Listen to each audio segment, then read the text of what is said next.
বউভাতের দিনেই বড় চমক। ঠাম্মির সামনে ছুটির ভাত কাপড়ের দায়িত্ব নিল অভি। হ্যাঁ বন্ধুরা, প্রতিজ্ঞা আজকের পর্বে আমরা এমনটাই দেখতে পাব। গল্পের শুরুতেই দেখা যায় অভি ও ছুটির বউভাত উপলক্ষে পুরো বাড়ি সাজিয়ে তোলেন অভির মা। আত্মীয় স্বজন আর অতিথিদের ভিড়ে জমে ওঠে অনুষ্ঠান। সবাই নতুন বউ ছুটিকে দেখতে ব্যস্ত, আর ছুটিও সবার সঙ্গে হাসি মুখে কথা বলতে থাকে।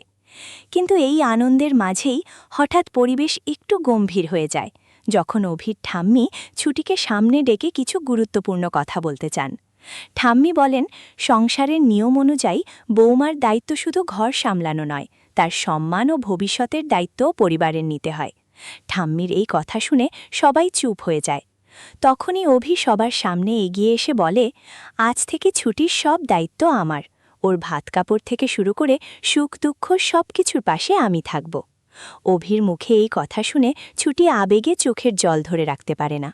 ঠাম্মিও কিছুক্ষণ চুপ থেকে হাসি মুখে অভিকে আশীর্বাদ করেন। তিনি বলেন, আজ সত্যিই বুঝলাম তুমি শুধু ভালো ছেলে নও, দায়িত্বশীল স্বামীও। অভির মাও ছেলেকে দেখে গর্ব অনুভব করেন। এরপর অনুষ্ঠান আবার আনন্দে ভরে ওঠে।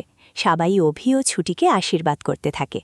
অন্যদিকে পরিবারের কয়েকজন সদস্য অভির এই সিদ্ধান্তে অবাক হয়ে যায়, কারণ তারা ভাবতেই পারেনি অভি এত বড় দায়িত্ব এত সহজে সবার সামনে গ্রহণ করবে।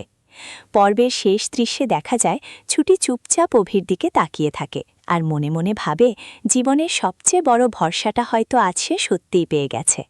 ভিডিওটি ভালো লেগে থাকলে পরবর্তী পর্ব দেখতে চাইলে চ্যানেলটি লাইক অ্যান্ড সাবস্ক্রাইব করে দাও। ধন্যবাদ।